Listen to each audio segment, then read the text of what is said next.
오늘 우리에게 주신 하나님 말씀은 갈라디아서 4장 21절부터 31절까지의 말씀입니다. 내게 말하라. 율법 아래에 있고자 하는 자들아, 율법을 듣지 못하였느냐?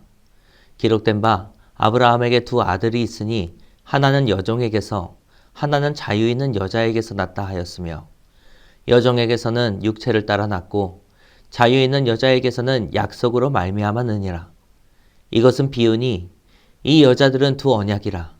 하나는 신의 산으로부터 종을 낳을 자니 곧 하갈이라.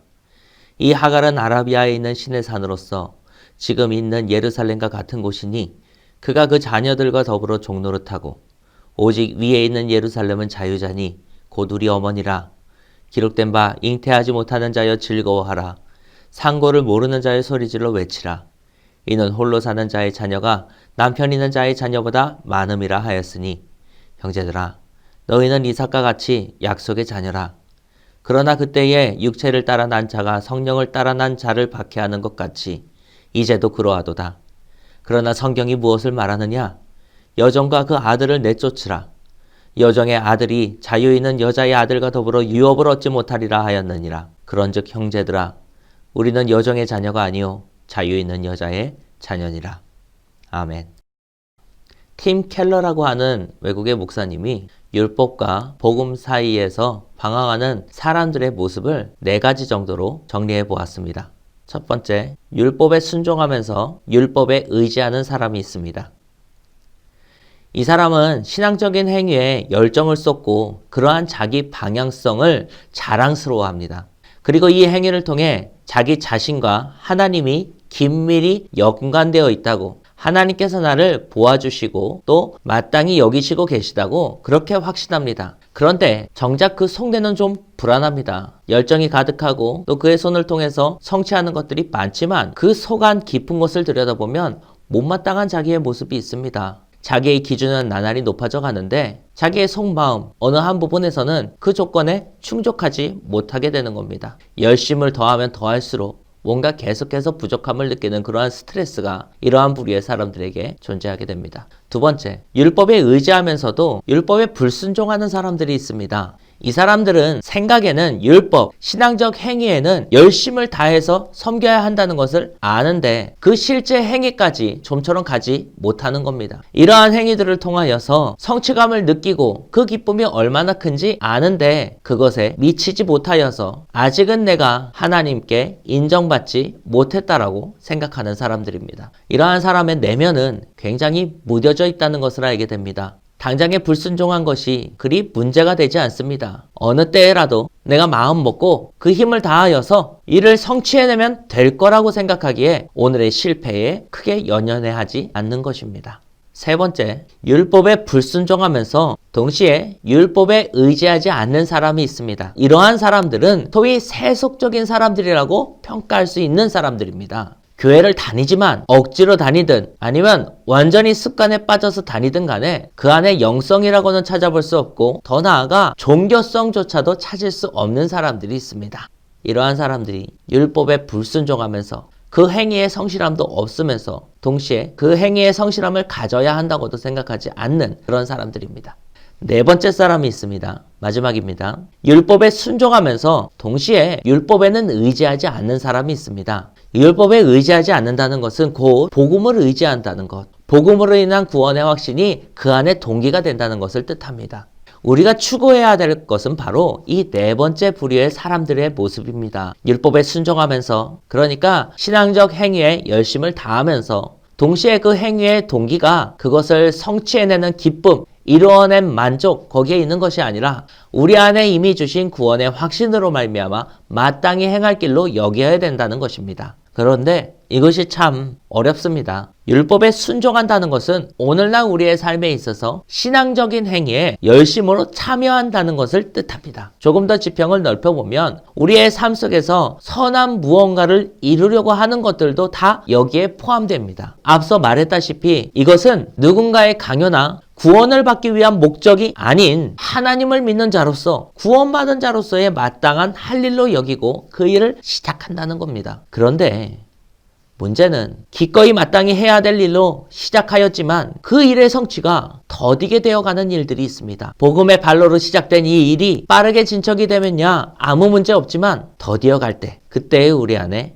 문제가 찾아오는 겁니다. 본문에 말하는 사라가 바로 이러한 경우입니다. 그는 아브라함과 함께 언약의 장본인이라고 할 수 있습니다. 하나님께서 아브라함에게 모래알같이 많은 자손들을 약속하셨다면 그 약속이 이루어지는 것은 반드시 사라와 함께일 것입니다. 아브라함과 사라는 이러한 하나님의 약속을 믿었고 그 믿음으로 말미암아 하나님은 이 일을 꼭 이루리라고 하는 증표를 보여주셨습니다. 사라는 그 약속을 굳게 믿고 그 때를 기다리기 시작했습니다. 그런데 우리가 잘 알다시피 그 기다림이 아주 길어졌습니다. 일이 너무나도 더디게 되어가는 겁니다. 심지어 사라의 태가 끊어져 더 이상 아기를 가질 수 없는 몸이 되었을 때조차 사라는 그 때를 기다리는 중이었습니다. 우리가 복음을 받아들이고 그 복음의 발로로 기꺼이 시작한 일에 그 끝이 보이지 않을 때가 있지 않습니까? 사라도 그러한 시간을 보내고 있었던 겁니다.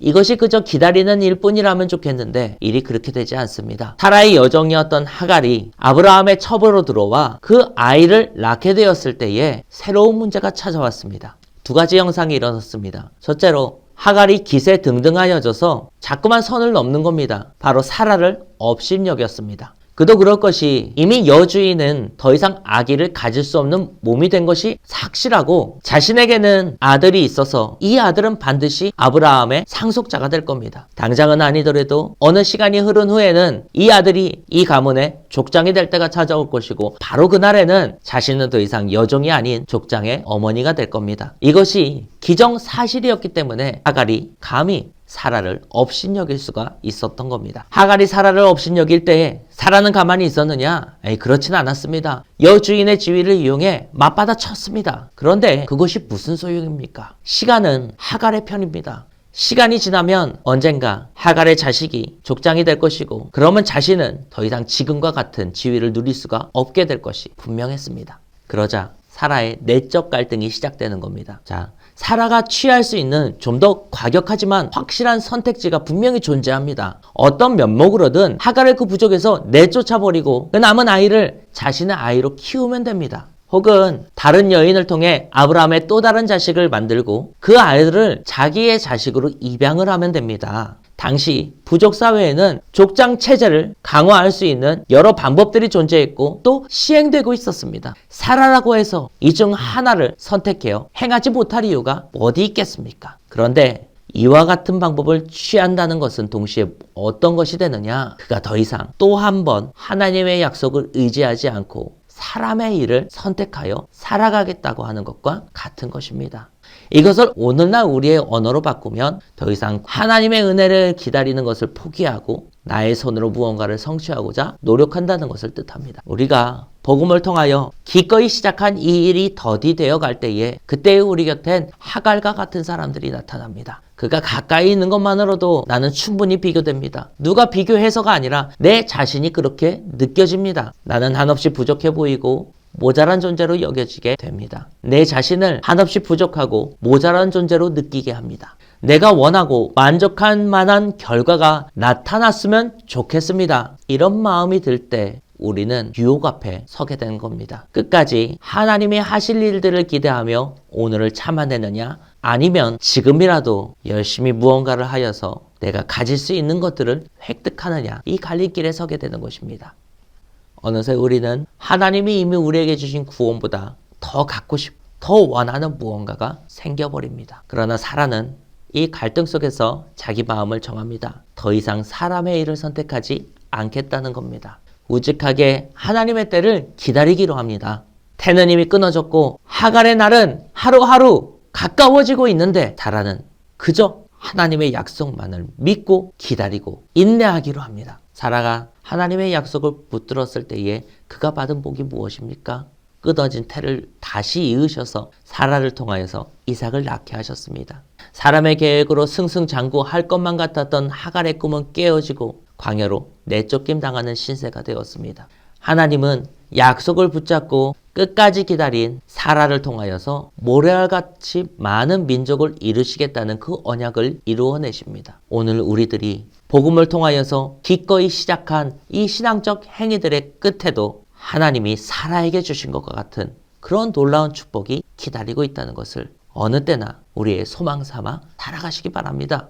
더디되어가는 것 물론 어렵습니다. 기다림이 지치고 나를 힘들게 합니다. 거기에 더하여 하갈 같은 사람들이 나타나면 내 자신이 얼마나 비루해져 보이는지 모릅니다. 그러나 그때에 이것을 빨리 끝낼 수 있는 방법, 이것을 빨리 끝낼 수 있는 묘안을 찾아 헤매기보다 다시 한번 이 일을 처음 시작했을 때의 그 마음을 회복하는 것, 내 안에 이미 주신 구원의 감격을 다시 한번 느낌으로 말미암아 끝이 보이지 아니하여도 그래도 하나님이 내게 허락하여 주신 이 일을 마땅히 기꺼이 해나가는, 우직하게 해나가는 저와 여러분이 되기를 간절히 바랍니다.